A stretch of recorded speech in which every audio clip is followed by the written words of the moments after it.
이번 시간에 물질의 특성에 대해 알아볼게. 물질의 특성이란 다른 물질과 구별되는 그 물질의 고유한 성질을 말합니다. 물질의 특성에는 6가지 정도가 있는데요. 겉보기 성질, 끓는 점, 녹는 점, 어는 점, 밀도, 용해도 등이 있습니다.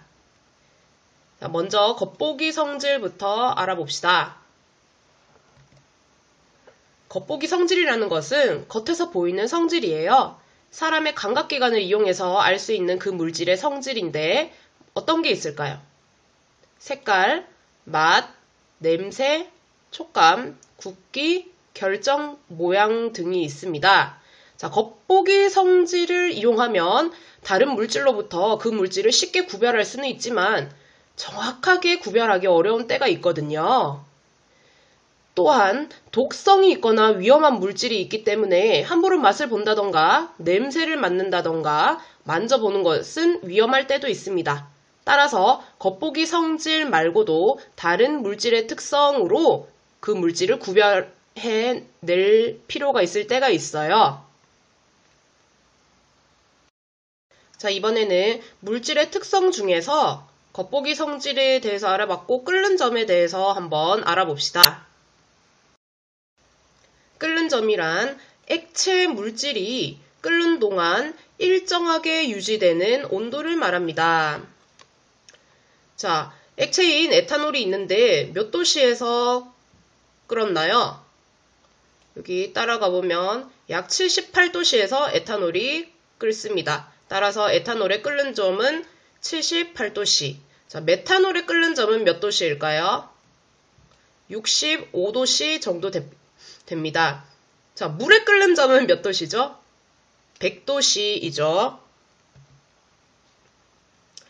우리 라면을 먹으려면 물을 먼저 끓여야 되는데 물이 조금 있을 때랑 많이 있을 때랑 언제가 더 물 끓이는 시간이 기나요? 물이 많을 때죠.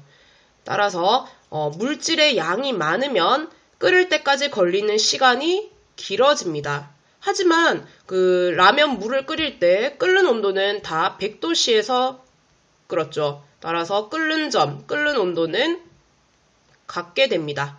자, 여기 에탄올이 있는데요. 30ml의 에탄올과 60ml의 에탄올을 끓일 때 그래프는 이렇게 나오는데, 자, 30ml 에탄올을 끓일 때의 그래프는 무엇일까요?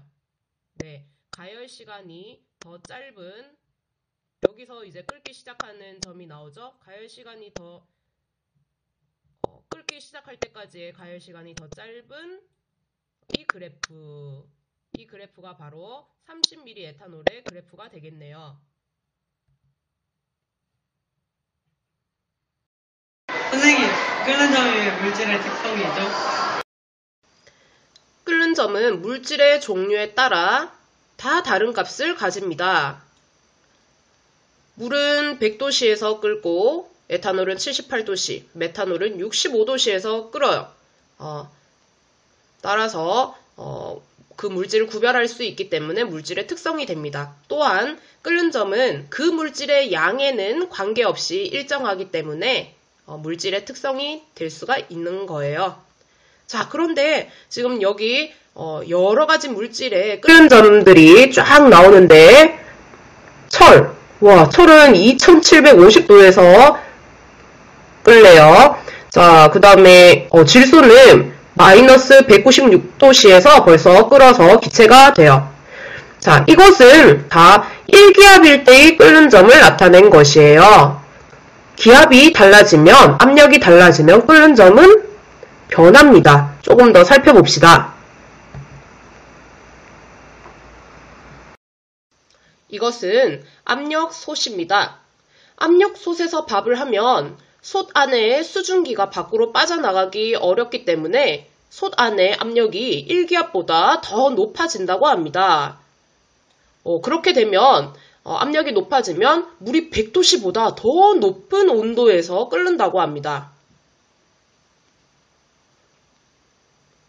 물이 끓는 온도가 100도씨보다 높아져서 밥이 더 잘 익고 쫀득쫀득하게 된다고 하는데요. 자, 중요한 것은 압력이 높아지면 끓는 점이 높아진다는 사실입니다. 그러면 압력이 낮아지면 끓는 점은 어떻게 될까요? 실험을 통해서 알아봅시다. 일기압에서 70도씨 정도 되는 물을 넣고 펌프질을 해서 그 안에 있던 공기를 빼버립니다. 그러면 압력이 낮아져요. 자, 압력이 낮아지니까 70도씨 정도 되는 물이 막 끓어요. 자, 이 말은 압력이 낮아지면 끓는 점이 낮아진다 라는 뜻이 되겠죠. 자, 이번에는 물질의 특성 중에서 녹는 점과 어는 점에 대해서 살펴보도록 합시다.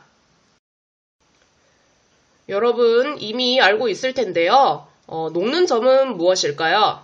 바로 고체 물질이 녹는 온도예요.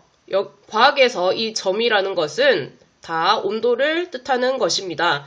자, 그러면 질문할게요. 얼음의 녹는 점은 몇 도씨일까요? 0도씨입니다. 자, 어는 점은 액체 물질이 어는 온도예요. 물의 어는 점은 몇 도씨일까요? 0도씨입니다. 자, 따라서 같은 물질의 녹는 점과 어는 점은 서로 같습니다. 선생님, 녹는 점이 왜 물질의 특성이죠? 네, 녹는 점은 물질의 종류에 따라 다 고유한 값을 가집니다. 따라서 물질을 구별할 수 있는 물질의 특성이 되는 거예요. 얼음 같은 경우에는 0도씨에서 녹고요. 금은 몇 도씨에서 녹을까요? 1064도씨에서 녹습니다. 자, 철은요? 1535도씨에서 녹는데요. 이처럼 물질마다 다 녹는 점이 다르기 때문에 물질을 구별할 수 있는 특성이 되겠죠.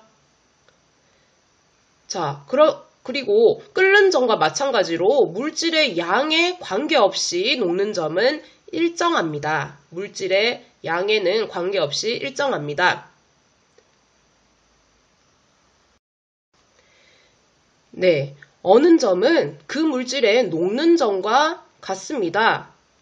어는 점 또한 물질마다 고유한 값을 가지고 물질의 양에 관계없이 일정하기 때문에 물질을 구별할 수 있는 물질의 특성이 됩니다.